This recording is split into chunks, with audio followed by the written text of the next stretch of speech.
हाँ जी दोस्तों, कैसे हैं आप सब। मैं तो भैया अच्छा भी हूँ, बुरा भी हूँ। क्या बताऊँ मैं आपको, क्या हूँ मैं। चलो मेरी बात तो छोड़ दो। परीक्षा आपका है, एग्ज़ाम आपका है, पढ़ाई आपको करना है। क्यों भाई, हमारी बातों से क्या होना है। Record of bills of exchange. अब देखो भैया, ऐसा ना कि बिल ऑफ एक्सचेंज का तो रिकॉर्ड होता है, और दिल ऑफ एक्सचेंज अगर हो, दिल एक्सचेंज हो, तो दिल एक्सचेंज का तो भैया ऐसा ज़माना है कि रिकॉर्ड को भी मिटा दिया जाता है। ठीक है, होता है।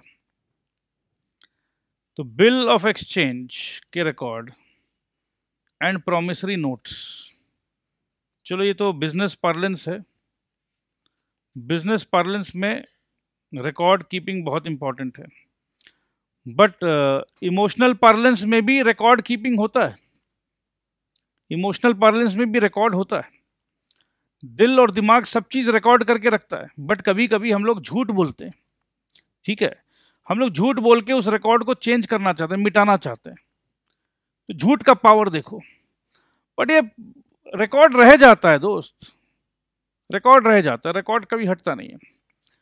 तो अभी तो बात कर रहे हैं हम लोग, झूठ का बात नहीं कर रहे हैं, सच का बात कर रहे हैं, रिकॉर्ड का बात कर रहे हैं, बिल्स ऑफ एक्सचेंज का रिकॉर्ड का बात करना है, प्रॉमिसरी नोट का बात करना है। ठीक है, अब आइए स्टार्ट करते हैं। अ party which receives a promissory note. अब याद है, हमारा एग्जाम्पल कंटिन्यू करें। मैं हूं अमित, और हमारे मित्र बबलू जो आजकल कनाडा यूके कहाँ कहाँ घूम रहे हैं। अ party which receives a promissory note. Amit भाई साहब ने लेडीज पर्स, याद है ना आपको, 1000 पीस लेडीज पर्स बेच डाला। किसको? बबलू भैया को। अब हमको आप एक बात बताइए, प्रॉमिसरी नोट कौन किसको देगा? A party which receives the promissory note. तो इस जगह पे कौन रिसीव करेगा? Yes, you are absolutely right, Amit receive करेगा। बनाएगा कौन? बबलू बनाएगा। तो यहां तक हम लोग एकदम क्लियर है। और receives an accepted bill of exchange. तो बबलू भैया, या तो आप प्रॉमिसरी नोट दीजिए, या आप एक्सेप्टेड बिल ऑफ एक्सचेंज दीजिए। ये बिल ऑफ एक्सचेंज कौन बनाया था? ड्रॉवर था अमित। अमित ने यहां भेजा, भैया साइन करके भेज दो। ठीक है, will treat it as a new asset. यही बात है भाई, ये बहुत बड़ी बात है। Will treat it as a new asset, इसका मतलब ये है कि बिल ऑफ एक्सचेंज क्या है? Is it an expense? No जी, इज एन एसेट। अच्छा, मैंने लास्ट क्लास में भी जाते जाते हमने यही बात किया था। जाते जाते भी हमने यही बात किया था कि देखो भैया, अगर पैसा आता है, अगर बबलू पैसा दे देता तो cash account debit to sales. अगर बबलू पैसा नहीं देता है तो भाई Bablu account debit to sales. और अब अगर बबलू प्रॉमिसरी नोट या बिल ऑफ एक्सचेंज देता है, बट दोस्त इसमें क्या होता ना,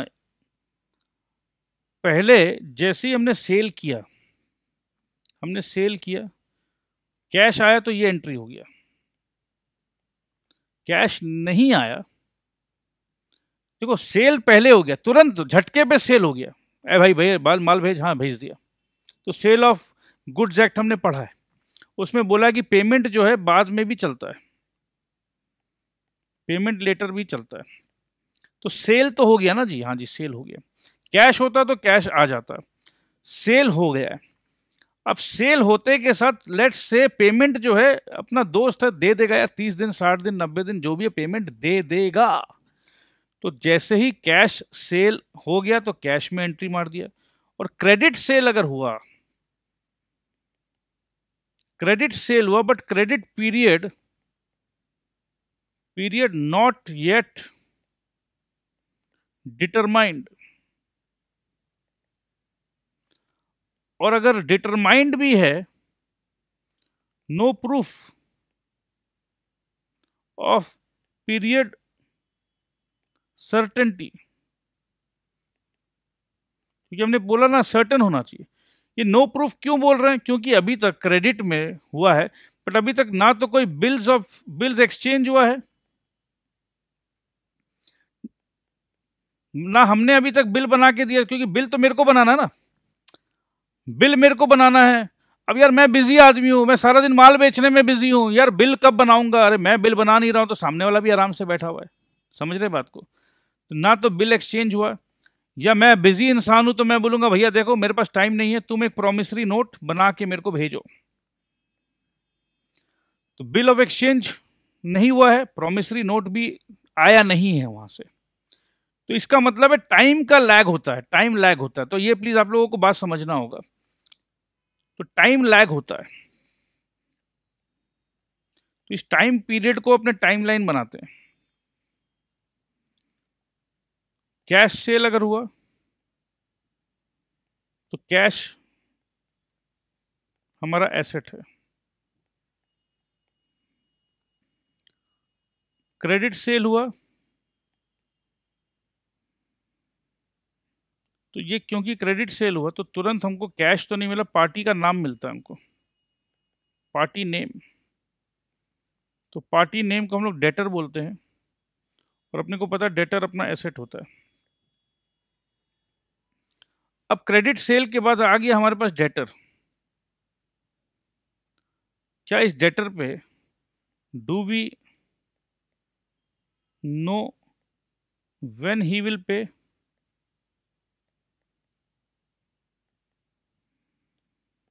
do we know when he will पे?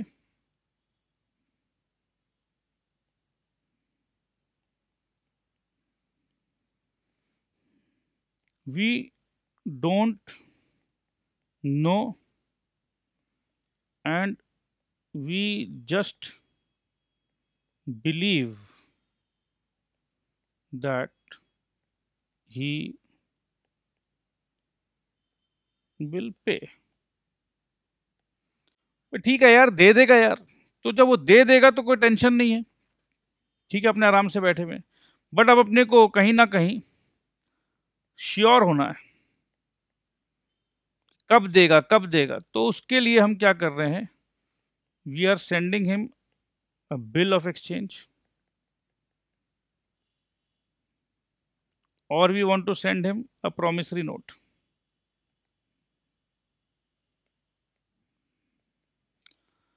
सो जैसे ही ये आता है तो एक नया एसेट क्रिएट होता है। लास्ट एसेट क्या था हमारा? लास्ट एसेट था डेटर। अब अगर आगे उसने बता दिया कि क्रेडिट सेल तो हुआ है, उसने बताया कि आफ्टर 60 डेज हम पैसा देंगे, तो ये डेटर जो है exchanges with BR, bills receivable.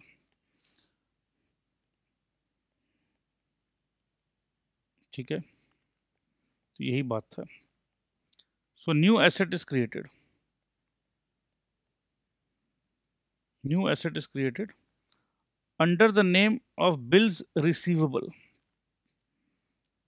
ठीक है, तो वापस से कैश में बेचा तो कैश अकाउंट टू सेल्स, उधारी में बेचा Bablu to sales,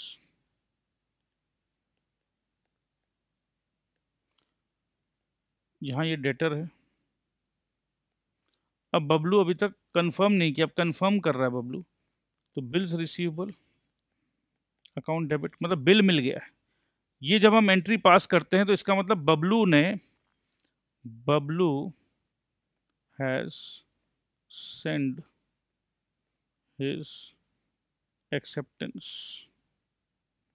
on the bill और हैज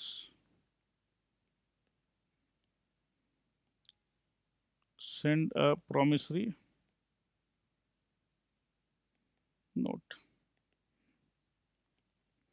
तो ये एंट्री उसी दिन हम पास कर रहे हैं, bills receivable account debit. Sale को तो छेड़ना नहीं है, क्योंकि बबलू का हिसाब खत्म। बबलू का हिसाब कब खत्म होता? अगर इमेजिन करो बबलू अगर पैसे दे दें अभी, ये अलग एंट्री है, कैश वाला भूल जाइए इसको। क्रेडिट एंट्री में अगर बबलू पैसे दे दे तो क्या हो, कैश टू बबलू, तो बबलू का हिसाब किताब क्लोज। अब कैश तो दिया नहीं बबलू, बबलू ने दिया बिल, तो bills receivable account debit to Bablu. ठीक है, तो बबलू का अगर हम लोग लेजर देखें,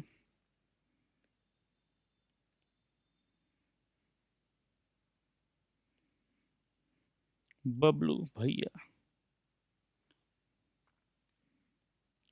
अच्छा अगर कैश बबलू दे दे तो फिर क्या बबलू का लेजर बनाने का दरकार है? नहीं नहीं, क्योंकि कैश टू सेल्स बबलू तो एग्जिस्ट ही नहीं करता, राइट।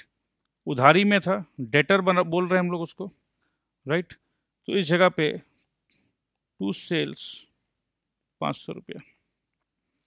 जब बबलू कैश दे देगा तो ये एंट्री होगा बाई कैश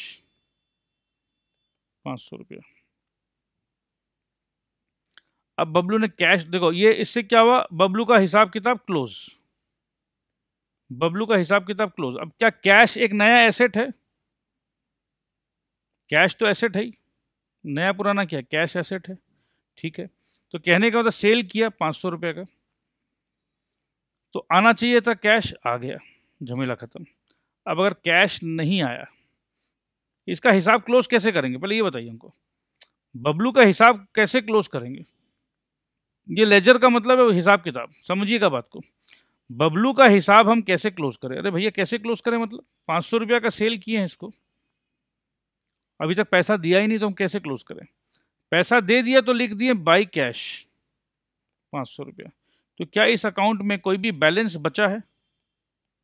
नहीं, ये अकाउंट बैलेंस्ड है, क्योंकि इधर भी 500 इधर भी 500, तो जो अकाउंट बैलेंस्ड होता है वो अकाउंट खत्म हो गया है, समझिए मेरा बात को। जब हम लोग हिसाब किताब करते हैं, अकाउंट्स करते हैं, तो जो हिसाब, जो लेजर बैलेंस्ड है, this is a balanced ledger, this is a balanced ledger. तो जब हम लोग ट्रायल बैलेंस बनाते हैं, ट्रायल बैलेंस में क्या करते हैं हम लोग, जितने भी अकाउंट्स खोला है हमने, जितना भी अकाउंट हमने खोला है, साल के एंड में जब हमको प्रॉफिट एंड लॉस बनाना है, तो जितना भी अकाउंट्स खुला हुआ है, अलग अलग अकाउंट्स खुला हुआ है, ठीक है। क्या हर अकाउंट बैलेंस रहता है? नहीं, किसी में डेबिट ज्यादा है, किसी में क्रेडिट ज्यादा है, किसी में डेबिट ज्यादा है, किसी में क्रेडिट ज्यादा है। तो सबका डेबिट का टोटल और सबका क्रेडिट का टोटल, अगर टोटल मैच करता है तो अपना ट्रायल बैलेंस मैच करता है। ये सब हम लोगों को ऑलरेडी पता है, वैसे रिवीजन करा रहा था एकदम क्विक स्टाइल में। सो बबलू का अकाउंट यहां होता है क्लोज, कैश आ गया, मगर नया कॉन्सेप्ट है, कैश तो दिया नहीं बबलू ने, बबलू ने बिल्स दे दिया है, तो एक नया एसेट आ रहा है, बिल्स रिसीवेबल 500। तो इसका मतलब है कि इसका औकात, ये सिग्नेचर का औकात is as good as cash, as good as cash. मतलब इसको एसेट का दर्जा दे दो। क्यों दे दो? क्योंकि कैश एक एसेट है, जो काम कैश कर रहा था, कैश में वो पावर था बबलू का अकाउंट को क्लोज करने का, कैश में पावर था, क्योंकि 500 रुपया का सेल हमने बबलू को किया था। जब तक बबलू से 500 रुपया नहीं मिले, मैं उसका खाता नहीं क्लोज कर सकता हूं। और आज बबलू 500 रुपए तो नहीं दिया, बट दिया क्या उसने? दिया एक बिल्स रिसीवेबल, एक सिग्नेचर दिया, और इस सिग्नेचर का इतना वैल्यू कि उसको हम एसेट का दर्जा दे रहे हैं। जो दर्जा हमने कैश को दिया था वही दर्जा उसको दे रहे हैं, और बिल्स रिसीवेबल इधर लिखकर बबलू का हिसाब किताब क्लोज। तो ये अगर आप बात समझ जाते हो तो आगे सब कुछ समझ जाओगे, ठीक है जी। A party which issues a promissory note or accepts a bill of exchange will treat it as a new liability under the heading of bills payable। तो रिवर्स हो गया, मेरे लिए बिल्स रिसीवेबल, सामने वाला के लिए बिल्स पेएबल। तो ये समझाने का कुछ इसमें है नहीं।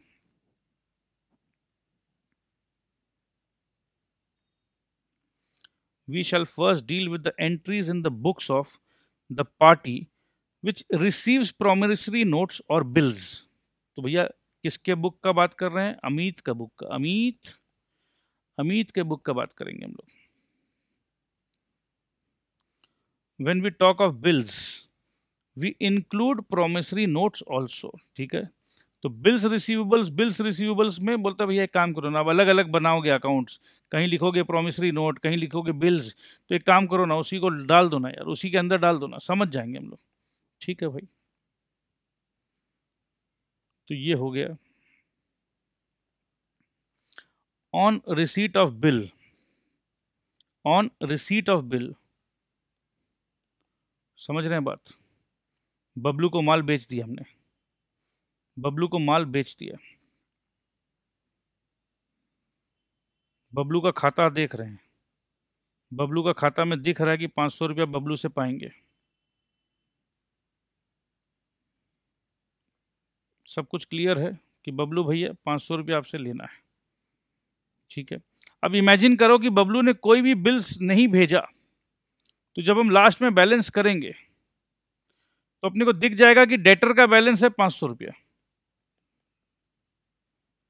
तो डेटर बैलेंस 500 रुपया।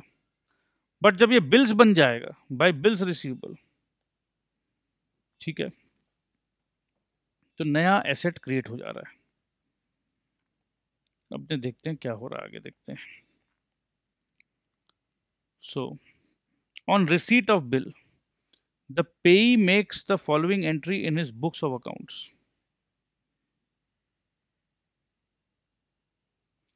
The payee makes the following entry in his books of account. अब ये पेई बोल लो, इसको ड्रॉर भी बोल लो,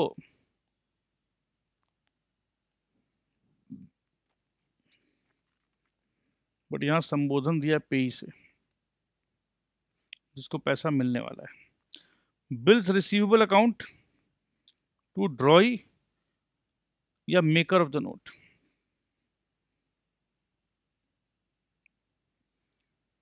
ठीक है, अब क्या ना, इसमें ज़्यादा एक बार ये ड्रॉर, पेई, मेकर, ये सब में हम तो चाहेंगे कि कंफ्यूज थोड़ा सा कम हो तो बेटर है, क्योंकि भावनाओं को हमने समझ लिया है। ठीक है, इसको जब हम आगे एक थोड़ा सा लेकर जाएंगे तो और समझ जाओगे। अगर थोड़ा सा, अगर आप इस मौके पे कंफ्यूज अगर हो बाई चांस कि सर ये ड्रॉई है और मेकर दोनों क्यों दिया हुआ है, क्योंकि यहाँ तो द पे नहीं, the maker can also make this following entry, but ठीक है, यहाँ बोल रहा the pay makes the entry. ठीक है, the pay is making the entry. अब ऐसा क्यों ऐसा बोला कि द पे मतलब फाइनल बंदा जिसको पैसा मिलने वाला है। ठीक है, तो फाइनल बंदा तो कोई और भी हो सकता ना, ए एंड बी के बीच में ट्रांजैक्शन है, चलो मैं समझा ही देता हूँ। ए और बी के बीच में ट्रांजैक्शन है, ए ने बी को कहा कि भैया ये जो पैसा तुमको मेरे को देना, तुम सी को दे देना। पैसा जो तुमको मेरे को देना है बबलू, तुम मेरे को मत देना बबलू भैया, तुम ये चंदन को दे देना पैसा। अब समझो इसको, कॉन्सेप्ट को समझो। चंदन को अमित से पैसा लेना है, तो चंदन के बुक्स में अमित जो है डेटर है, जैसा अभी हमने समझाया था आपको पूरा वो एक टाइमलाइन बना के कि डेटर के ये टाइमलाइन 1, अगर कैश हो जाए तो कहानी यहीं क्लोज, अगर क्रेडिट सेल हो तो यहाँ 1 डेटर बनेगा, डेटर के बाद ही बिल्स रिसीवेबल आएगा। ठीक है, या डायरेक्ट हो सकता है कैश आ जाए, कैश नहीं आएगा तो कोई ना कोई बिल आएगा, कैश आ गया तो कहानी यहीं खत्म, बिल आया तो बिल पहले आया, बिल के बाद कैश आएगा। Is it clear? There is nothing कि ऐसा क्लियर नहीं होना चाहिए। तो यहां क्या हो रहा है, ए बी एंड सी, अमित, बबलू, चंदन। चंदन अमित से पैसा पाएगा, तो चंदन के बुक्स में अमित डेटर है, तो इन द बुक्स ऑफ द पेई अगर करें तो इसका मतलब ये अकाउंट जो हम बना रहे हैं, इन द बुक्स ऑफ पेई कौन है? चंदन। तो चंदन बोल रहा है कि भैया ये जो डेटर था, डेटर मेरा एक एसेट है, ठीक है, बट अब एक नया एसेट आ रहा है, जैसे डेटर था, अगर कैश आ जाए, तो इसको हम लोग क्रेडिट कर देते हैं। अब यहां पर कैश नहीं आ रहा है, आ क्या रहा है? Bills receivable. तो चंदन के पास आ रहा है बिल्स रिसीवेबल, ये बिल आना चाहिए था अमित के पास, बट अमित ने कहा कि भैया देखो बबलू, तुम चंदन को दे देना। ये अपने जो ऊपर में पढ़ाई की है ना, टू द ऑर्डर ऑफ, जिसको मैं दे सकता हूं एकदम, एक काम करते हैं, लाइन पढ़ा देते हैं आपको।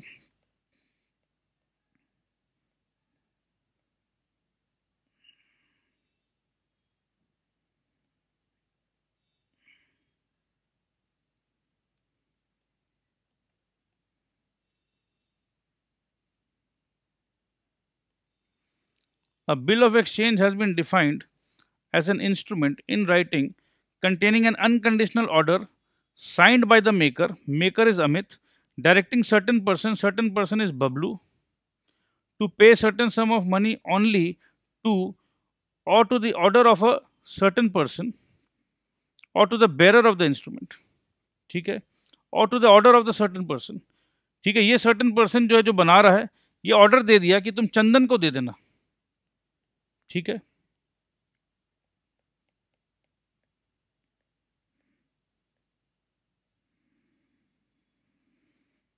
अब यहां चंदन भाई साहब क्या करेंगे, बिल्स रिसीवेबल अकाउंट डेबिट करेंगे, कैश तो आया नहीं, टू क्रेडिट किसको करें, चंदन जो है, चंदन को अमित से पैसा लेना था, तो अमित से पैसा लेना था, तो वो अमित जो डेटर था कल तक, टू ड्रॉई और to the maker of the note. तो यहां तो इन दिस सिचुएशन मेकर कौन है, अमित, टू अमित। और अगर ड्रॉई कब होगा, अगर ये ड्रॉई तब होगा जब ये चंदन को नहीं मिलकर अगर अमित को मिला होता, चंदन को नहीं मिलकर बिल्स ऑफ एक्सचेंज अगर अमित डायरेक्ट अपने पास मंगवाया होता तो पेई बन जाता अमित, तो bills receivable account debit to Bablu. Simple सा बात है, जो कौन किसको किससे लेना है, इसको ज्यादा अगर देखो समझ में आ गया तो ठीक है, नहीं समझ में आया तो एक बार पॉज करके फिर से सुन लो। अगर उसके बाद भी बाई चांस एकदम रिमोट चांस है कि नहीं समझ में आएगा, फिर भी अगर नहीं समझ में आया तो विश्वास करो, भूल जाना कि इसको कुछ समझाएं भी हम, क्योंकि ये ऐसा कुछ भी नहीं समझाया मैंने जो नहीं समझने से आगे दिक्कत हो जाएगा। समझ में आ गया तो ठीक है, नहीं समझ में आया तो बोल के आगे सर समझा देंगे, कोई टेंशन नहीं है। तो ये चीज़ यहाँ खत्म होता है, एक बार खत्म करो। अब देखो यहाँ से समझ में आ जाएगा। अगर ये एग्जाम्पल नहीं समझ में आया जो मैंने बताया ABC ट्राइंगल करके नहीं समझ में आया तो प्लीज़ अपने आप को ये मत समझना कि यार मैं बेवकूफ़ हूँ, सर इतना समझा रहे हैं मेरे को समझ में नहीं आ रहा है, या ये भी मत समझना कि सर गधे हैं, सर को समझाना नहीं आता। कुछ भी ऐसा नहीं है भैया, सब कुछ नॉर्मल है। सो आगे बढ़ते हैं।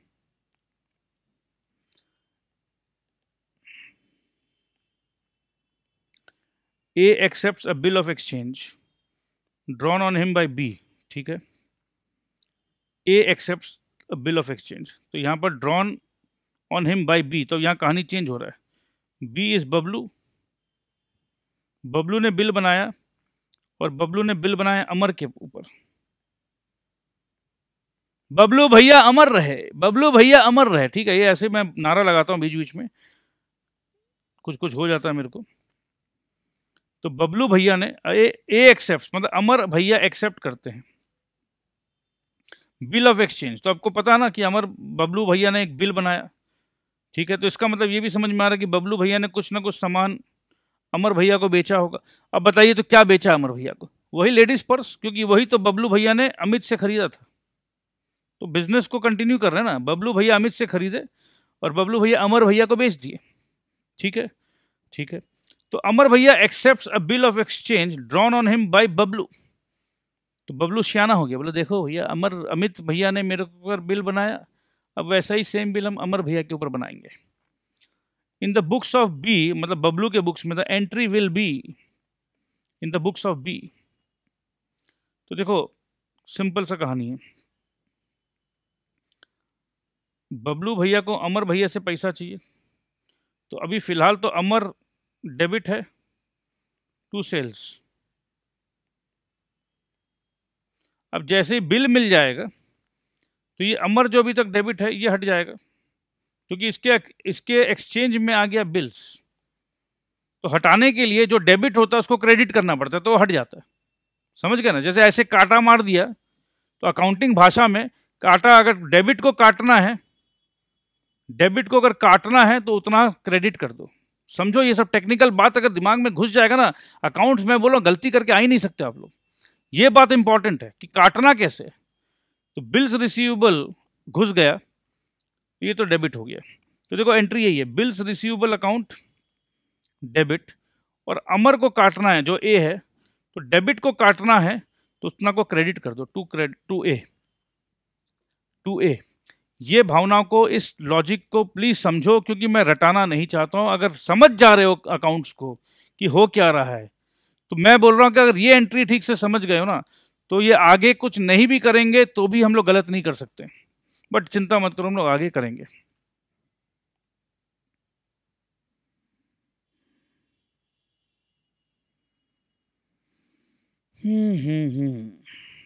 आगे देखते हैं। तो ये कहानी यहां तक हो गया। उसके बाद क्या हो रहा है, A sends to B the acceptance of D. अच्छा बाबा, A sends to B the acceptance of D. The A है, डी है, और इधर बी कर दो। ठीक है, अगर डी एक्सेप्ट किया है, अगर डी एक्सेप्ट किया है और ए भेज रहा है, तो कहीं ना कहीं ए और डी के बीच में कुछ लेन देन था। A sends to B the acceptance of D. तो क्या हम ये समझे कि ये एंडोर्समेंट का केस है? डी ने कहा कि भैया हम तुमको पैसा देंगे, ए, ठीक है। अब ए बोल रहा है उसी बिल्स को, क्योंकि अपने को पता है ना बिल रिसीवेबल, याद है संजना भाभी जी बोले मैं तो डायमंड नेकलेस खरीदूंगी जी, तो बिल जो है, बिल्स रिसीवेबल जो उसके पास था वो दे दी वहां पर। तो ये काम कर सकते हैं हम लोग, ये चीज अपना तय है। अब ये बोल रहा है A sends to B the acceptance of D. इसका मतलब है डी ने ए से वादा कर दिया है, या डी ने ए का ऑर्डर एक्सेप्ट कर लिया है कि हाँ भाई हम देंगे। ए ने डी को ऑर्डर किया, ए तुमको इतना पैसा देना 60 दिन बाद। डी ने कहा हाँ जी, तो डी का एक्सेप्टेंस। तो ए सेंड्स टू बी, तो एक्सेप्टेंस था डी का। मतलब मुर्गा कौन, पैसा कौन देगा? पैसा देगा डी। प्राइमरी लाइबिलिटी किसका? प्राइमरी लाइबिलिटी किसका? डी का। ठीक है, पैसा मिलेगा किसको? ए का। तो bills receivable is a new asset. मतलब अपने ये मान सकते हैं कि ये जो बिल है, समझ लीजिए 50,000 रुपया का। सुनो, ये देखो मेरा 50,000 का नोट, उसमें तारीख दिया हुआ 15 दिसंबर का, 15 दिसंबर 2018। आज का तारीख है 5 अक्टूबर 2018। तो वो बोलेंगे देखो भैया ये 50,000 जो है ना, ये 15 दिसंबर को अचानक से इसके अंदर आत्मा आएगी, नोट बन जाएगा ये 50,000 का। तो 5 अक्टूबर को इसका वैल्यू 50,000 का है, बट रियलाइज होगा 15 दिसंबर को। तो भाई जैसे होता है ना कि हाँ ठीक है, ये कागज का टुकड़ा का कीमत है 50,000, तो मैं, ये मेरे पास है। अब बी जो है, बी मेरे को बार बार फोन कर रहा है, अरे यार तेरे से 50,000 मांगना है, तेरे से 50,000 लेना है, अरे तुम देना, अरे हाँ देंगे देंगे। तो बी को कैसे यकीन दिलाऊं? तो बी को मैं बोला देखो भैया, डी जो है, डी मेरे को 15 दिसंबर को 50,000 देगा, मैं तेरे को दे दूंगा। मैं ऐसे भी बोल सकता हूं, बट बी बोलता नहीं नहीं, मेरे को क्या भरोसा, मैं कैसे यकीन करूं कि डी बोलकर कोई तुम्हारा दोस्त है, वो तुमको 50 देगा तो तुम मेरे को 50 देगा, कैसे मैं यकीन करूं? तो बोले ठीक है भाई, तेरे को यकीन नहीं होता तो दे ले, उसका जो साइन किया हुआ है वो कागज मैं तेरे को दे देता हूं। बिजनेस में तो ऐसे ही होता है ना, समझ रहे हो बात को? तो इसमें यही हो रहा है, इसमें कहानी यही हो रहा है।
कहानी इसमें ये हो रहा है कि ए ने यकीन दिलाने के लिए बी को कह डाला कि ले भैया हम तुमको डी का दिया हुआ एक्सेप्टेंस तुमको दे रहे हैं।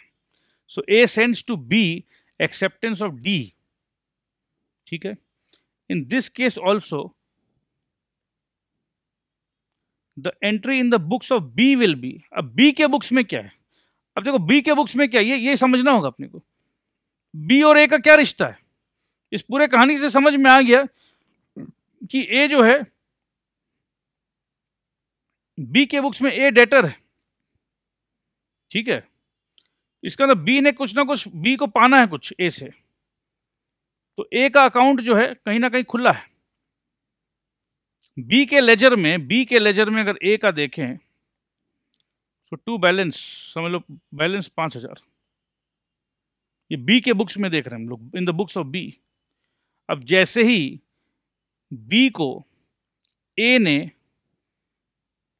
डी का साइन किया हुआ एक्सेप्टेंस ए ने बी को दिया, तो क्या बी को डी से कोई मतलब है? भले ही बिल में डी का नाम लिखा हुआ है, डी का सिग्नेचर है, बट बी को डी से कोई लेना देना नहीं है, क्योंकि हिसाब किताब तो है ए और बी के बीच में। तो ये भी कंफ्यूजन होता है दोस्तों, हिसाब किताब है ए और बी के बीच में। सो इसमें क्या होगा, बी अपने बुक्स में ए का लेजर को यहां लिखेगा बाई बिल्स रिसीवेबल्स, तो ए क्रेडिट हो गया, ए क्रेडिट हो गया दोस्त। तो ए क्रेडिट हुआ तो डेबिट क्या हुआ, डेबिट हुआ बिल्स रिसीवेबल।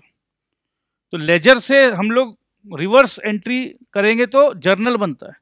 तो देखो भैया यहां सीधा bills receivable account debit to A, कैसे ही समझ लो, अकाउंट्स को चल जर्नल समझ लो या लेजर समझ लो, एकदम एक ही चीज है। कुछ बच्चे बोलते अरे जर्नल लेजर मेरे को आता है, लेजर तुरंत बना दूंगा मैं, और पता है जर्नल एंट्री पूछ लेने से ना मेरा हालत खराब हो जाता है यार। जो भी बच्चा अगर आज के बाद अगर कोई भी बच्चा अगर आप ऐसा सुन लिए या आपके मन में भी ऐसा विचार आ गया, तो आप समझ लेना आपको अकाउंट्स पूरी नहीं आता है, आपका कुछ ना कुछ मिसमैच है। जैसे एक मोटरसाइकिल का 2 पहिया है और एक पहिया का हवा निकला हुआ है, तो मोटरसाइकिल नहीं चलेगा। तो जिसका जो कहता है कि जर्नल तो आता है लेजर नहीं बनाना आता, या लेजर आता है जर्नल नहीं बनाना आता है, भैया तुम कभी जिंदगी में स्पीड में नहीं भाग सकते हो, क्योंकि तुम्हारा एक चक्का में हवा है ही नहीं। क्योंकि जर्नल एंड लेजर तो एक ही चीज है, एक ही तो चीज है। अभी हमने क्या किया, बी के बुक्स में ए का लेजर ये बैलेंस था, जैसे ही बिल आया, और ये माइंड यू ये बिल डी का एक्सेप्टेंस है, बट हमको डी से कोई मतलब नहीं, मैंने ए का हिसाब को क्लोज कर दिया। मैं ये छोटा सा कॉन्सेप्ट को बार बार रिपीट कर रहा हूं, मैं उन बच्चों के लिए कर रहा हूं जो एकदम कमजोर बच्चे हैं। आज आपका उद्धार हो जाएगा बॉस। आज भी अगर इस जगह पे भी अगर आपने अकाउंट्स को समझ लिया तो समझ लो ये बाकी सिर्फ बिल्स रिसीवेबल नहीं है, ये सब पूरा अकाउंट्स का मेन लॉजिक जो है वो समझ जाएंगे आप। तो देख लो भैया आज ये लेक्चर बहुत सारे 20-25 जो बेसिक लेक्चर्स जो होते हैं ना, 20-25 लेक्चर जो लग जाते हैं, ये समझ लो ये एक लेक्चर में आपको वो ज्ञान मिल जाएगा। तो इतना इंपॉर्टेंट लेक्चर है ये।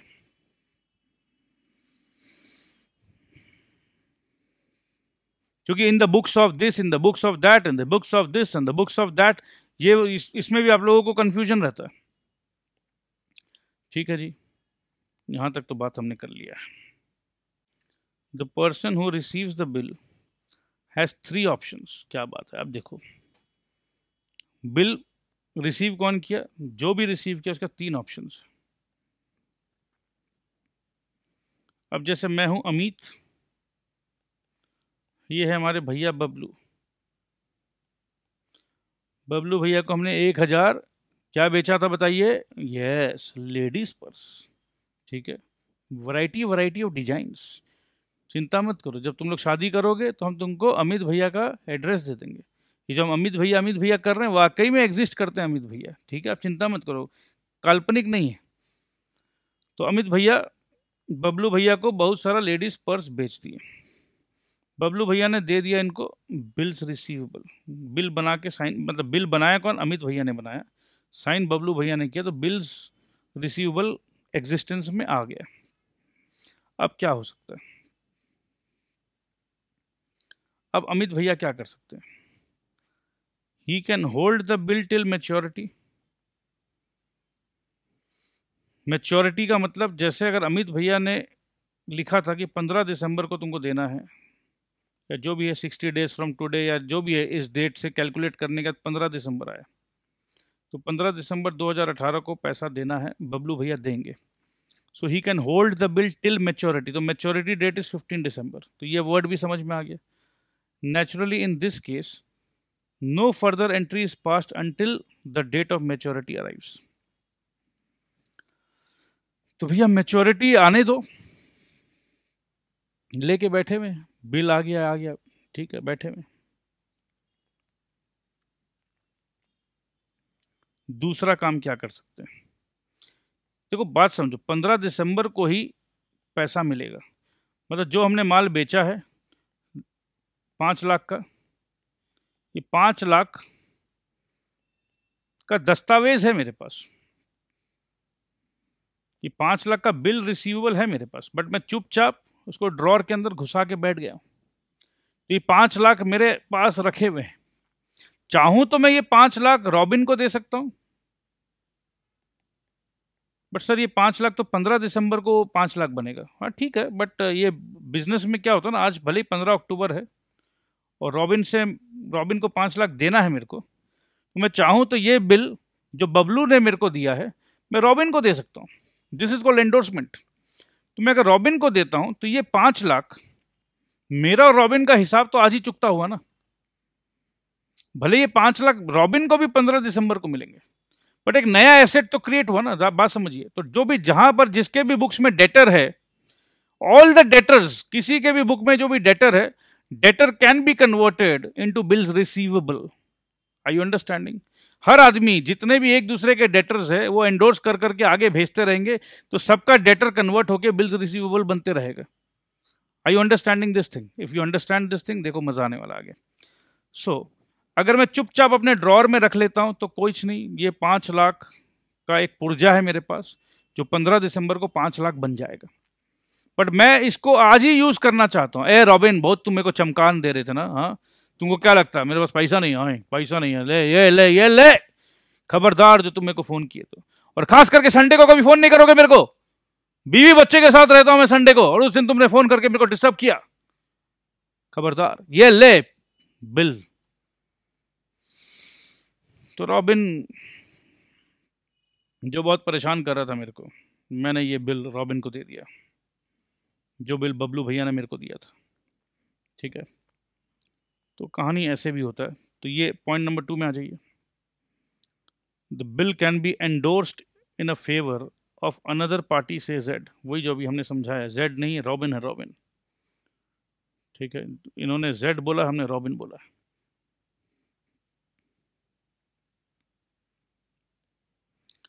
In this case, the entry will be to debit the party which now receives the bill and credit the bill's receivable account.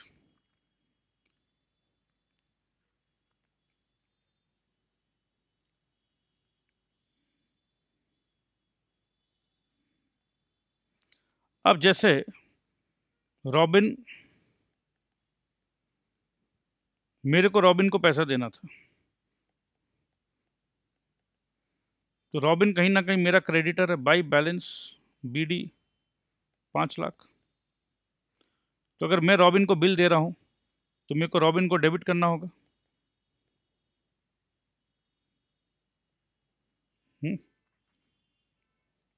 तो वही किया मैंने, रॉबिन को डेबिट किया, बिल्स रिसीवेबल अकाउंट को क्रेडिट किया। तो ये एकदम सिंपल सी बात है, तो इसमें कोई दिक्कत नहीं होना चाहिए आपको। सिंपल सा बात है कि भाई किसी को किसी से लेना है, किसी को किसी को देना है, तो ये आपस में एक्सचेंज कर रहे हैं। भाई जैसे होता ना कि भाई एक काम करो, मैडम आपसे हमको 50,000 रुपया लेना है और मैडम हमको आपको 20,000 रुपया देना है, तो आपसे 50 लिया और 20 आपको दे दिया। सिंपल काम करते हैं ना हम लोग ऐसे, राइट? तो यही काम तो कर रहे हैं हम लोग,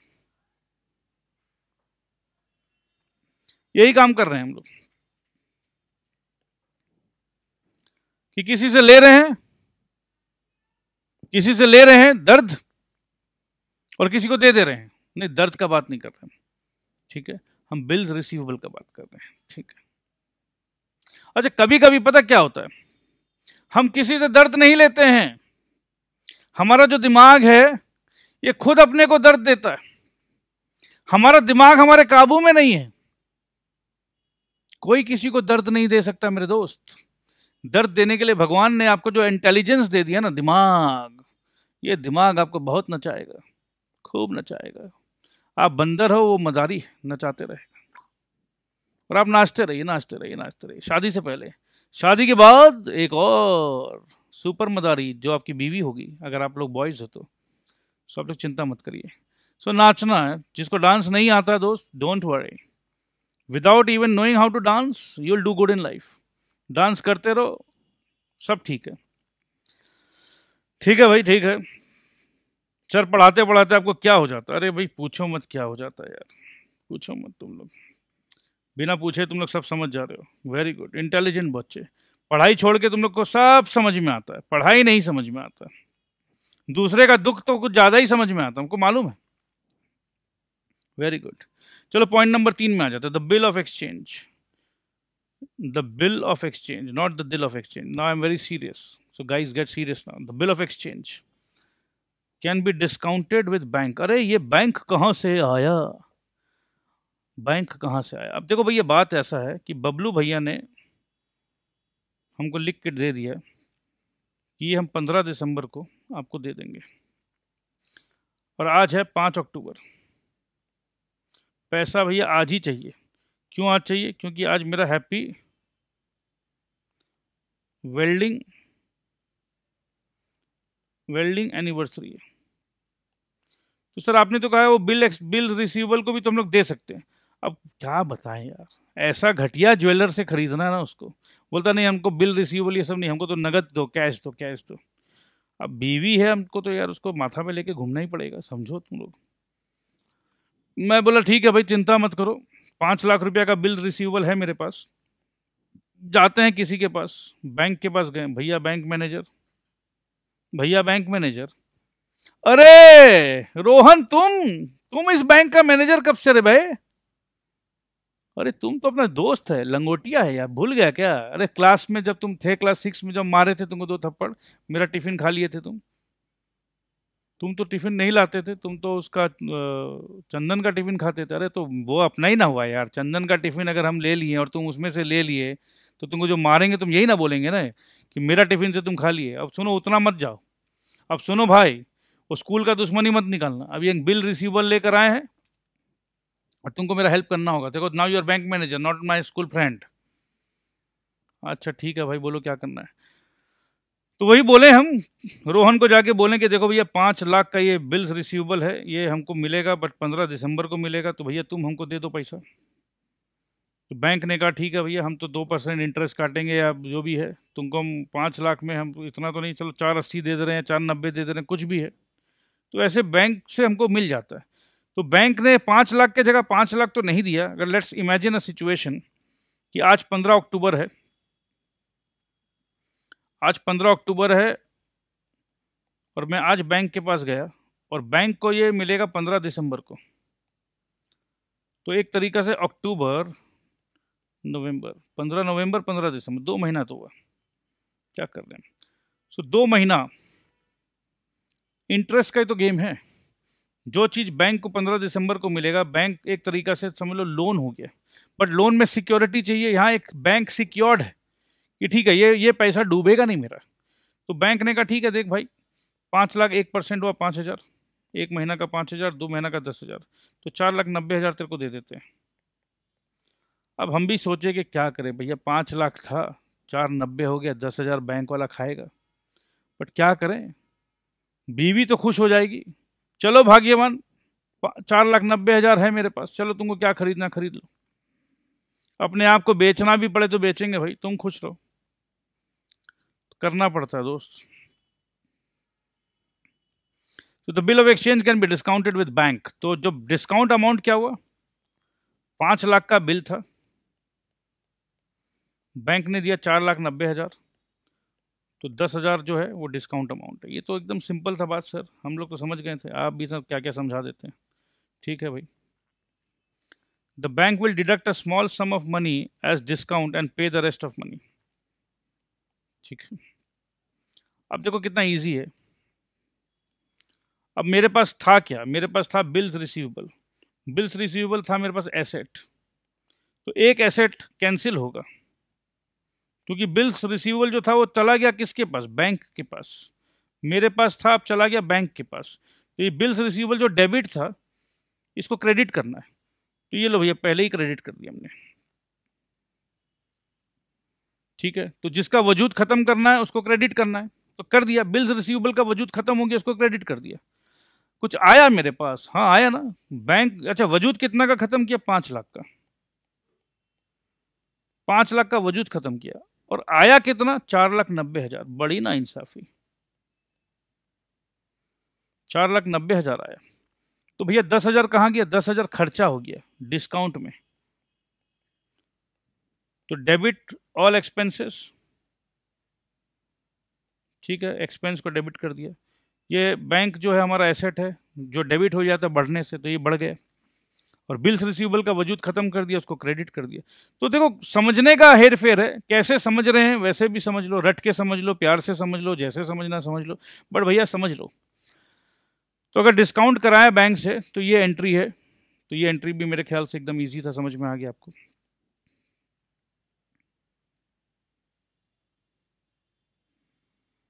देखो हम रटाने में यकीन कम करते हैं, आप लोगों को पता है।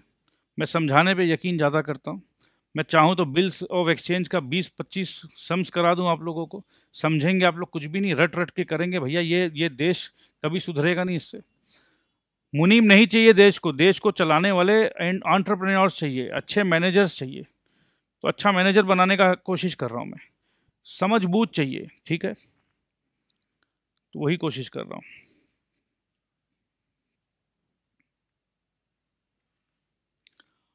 On the date of maturity, there will be two possibilities. ठीक है, एक काम करिए, चलो ठीक है, इसको कंप्लीट करा ही देते हैं। टू पॉसिबिलिटीज क्या है? The first is that the bill will be paid, that is to say met और ऑनर्ड।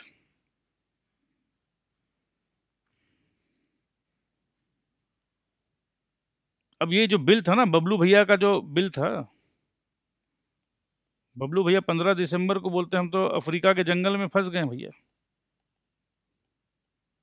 ठीक है, तो पैसा नहीं मिला, बट ऐसा भी हो सकता है बबलू भैया ने पैसा दे दिया। जब पैसा दे देंगे तो उसको बोलते हैं बिल इज मेट और honoured. The entries for which for this will depend upon what was done to the bill during the period of maturity. If the bill was kept, अगर भैया बिल मैं अपने पास रख के रखा था, तो अब वो बिल वापस से, देखो पहले डेटर था, डेटर से वजूद चेंज हुआ, वो बिल्स रिसीवेबल बना। अब वजूद चेंज होगा, इस बिल के एक्सचेंज में आएगा कैश। बिल का वजूद खत्म करेंगे, तो बिल का वजूद जो डेबिट था वो क्रेडिट करेंगे, डेबिट टू क्रेडिट। और कैश जो नहीं था वो आएगा तो वो डेबिट हो जाएगा। So cash debit to B R, तो cash debit to B R, यही तो कर रहे हैं हम लोग, कोई दिक्कत नहीं है। आई होप कि क्लैरिटी है, क्लैरिटी बहुत ज़्यादा ज़रूरी है। तो इंस्टीट्यूट के एक एक वर्ड को पढ़ते हुए, बहुत प्रेम से, बहुत प्यार से, आप लोगों का प्रेम को पाते हुए, समझते हुए, समझाते हुए, बिल्स ऑफ एक्सचेंज, जहाँ दिल्स ऑफ एक्सचेंज भी होता है, तो दोनों को पैरेलल चलाते हुए, जिससे आपका दिल दिमाग भारी भी ना हो, आराम से कॉन्सेप्ट को समझें। तो आइए आगे बढ़ते हैं। But if he has already endorse the bill in favour of his creditor, और if the bill has been discounted with the bank, अगर उसने इस बिल को किसी और को दे दिया, तो अब उसका तो काम हो गया ना उस बिल को लेकर। ठीक है, he will not get the amount, तो उसका तो अमाउंट तो सेटिंग कर लिया ना। ये देखो, जैसे A B and C, A B and C, B से 5 लाख मिलना है 15 दिसंबर को, और ए को सी को 5 लाख देना है। तो इसने ए ने क्या किया, ये बिल्स रिसीवेबल पकड़ा दिया सी को। तो ए का तो अपना हिसाब 5 लाख का तो कैंसिल कर लिया ना वो, तो इसके लिए जो यहाँ से मिलना था इसको देना था, तो ये तो 5 अक्टूबर को ही हिसाब किताब क्लोज कर दिया। तो ठीक है,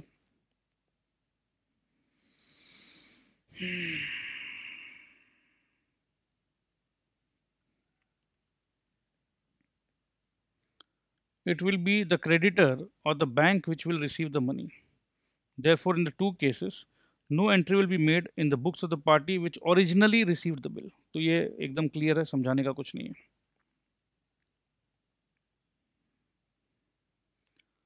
The second possibility is that the bill was dishonored.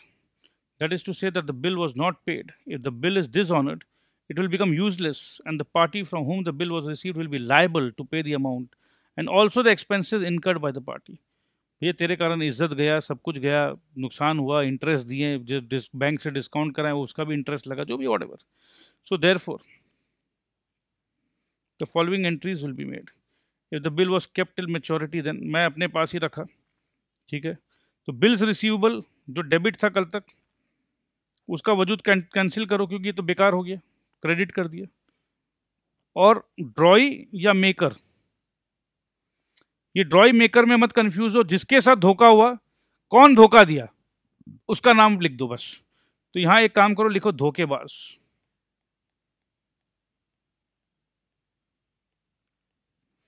अब आप ये बोलोगे कि सर अमित, बबलू, चंदन, बबलू ने अमित को धोखा दिया और अमित ने चंदन को बिल्स दिया, तो असली धोखेबाज तो बबलू है। देखो उतना लॉजिक में मत जाना। चंदन के लिए धोखेबाज कौन है? चंदन के लिए धोखेबाज अमित है, क्योंकि उसका हिसाब तो अमित के साथ चल रहा था। अमित बोलेगा कि सर अल्टीमेट धोखेबाज तो बबलू निकला, जो कि चंदन को भी मालूम है कि हाँ, क्योंकि ये बिल तो बबलू के नाम पे था और बबलू ने डिसऑनर किया, तो चंदन को मालूम है। बट अपने को समझना है, तो जिसका जिसके साथ डीलिंग था, जो अपना बुक्स में डालेगा, तो जिसके साथ उसको धोखा मिला है, चंदन को अमित से धोखा मिला है, अमित को बबलू से धोखा मिला, बट चंदन बुक्स में ये नहीं लिखेगा, बबलू से तो उसका कोई लेना देना नहीं है। तो यहां पर आप समझिए धोखेबाज, धोखेबाज टू बिल्स रिसीवेबल, ठीक है, धोखेबाज टू बिल रिसीवेबल अकाउंट। तो ठीक है जी, देखो कभी कभी धोखा हो जाता है और कभी कभी धोखा मिल जाता है, कोई दिक्कत नहीं है, कोई दिक्कत नहीं। अकाउंट्स का बात था, एंट्री को रिवर्स कर दो, तो एंट्री को रिवर्स कर दिया हमने। ओके ओके ओके, ठीक है, ये तो पॉइंट नंबर 1 था। If the bill was endorsed in favour of a creditor, the entry is, अब जैसे मैंने, अब ए बी एंड सी, अब चंदन को मैंने वो बिल दे दिया, तो चंदन बाय बैलेंस 5 लाख, तो चंदन को मैंने डेबिट कर दिया था। अब वापस से चंदन को क्रेडिट करना होगा, क्योंकि ये जो डेबिट हुआ है इसका वैलिडिटी ख़त्म हो गया, ठीक है। तो ये डेबिट करने से ये हिसाब चुकता हो गया था, बैलेंस 0 था, अब वापस से क्रेडिट करना होगा, इतना सही बात है। If the bill was endorsed in favour of a creditor, the entry is,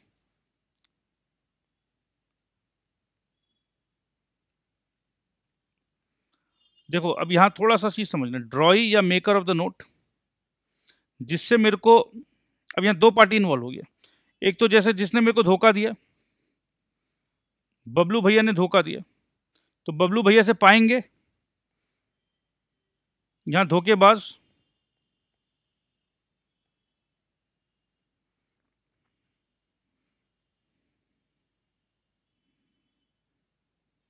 और बिल्स पेबल, मतलब एक नया बिल अब हम दे रहे हैं, हम अपने तरफ से दे रहे हैं कि चलो भाई यह तो धोखा, ये बबलू का बिल था, देखो ये बबलू का बिल जो दिया था, मैं किसको बोल रहा हूं, मैं चंदन को बोल रहा हूं। चंदन भैया, बबलू का बिल जो था धोखे हुआ, ये मैं आपको अपना बिल दे रहा हूं, bills payable, my own bill, मतलब मैं साइन करके दे रहा हूँ जी, अब धोखा नहीं होगा, बबलू ने धोखा दिया, मैं धोखा नहीं दूंगा, चिंता मत करिए। ठीक है, तो ये बिल ये हो गया। If the bill was discounted with the bank, drawee maker of the note, वही जो भी धोखेबाज है, और टू द बैंक।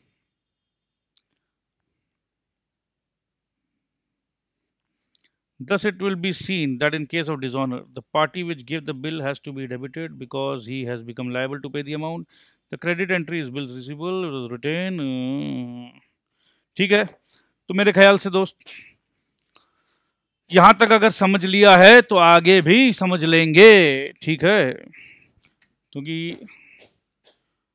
एक साइकिल कंप्लीट होता है, बिल इशू हुआ, बिल को हमने इधर उधर एंडोर्स किया, फिर लास्ट में धोखा हो गया। ठीक है, तो अब ठीक है, अब now you are in a state of maturity. ठीक है, मैच्योरिटी डेट में क्या हुआ, मैच्योरिटी डेट में क्या हुआ बताइए, जब आप मैच्योर्ड होना है तो क्या हुआ, तो मैच्योरिटी डेट में क्या हुआ, चाहे तो बिल ऑनर हो जाएगा या बिल डिसऑनर हो जाएगा। तो on the date of maturity, तो maturity date is very important मेरे दोस्त। अगर वो डेट मैच्योरिटी का नहीं आया है तो अभी फैसला का घड़ी नहीं है, तो क्या वो मैच्योरिटी डेट आ गया है तो फैसला होगा। चलिए आज के लिए बाय बाय।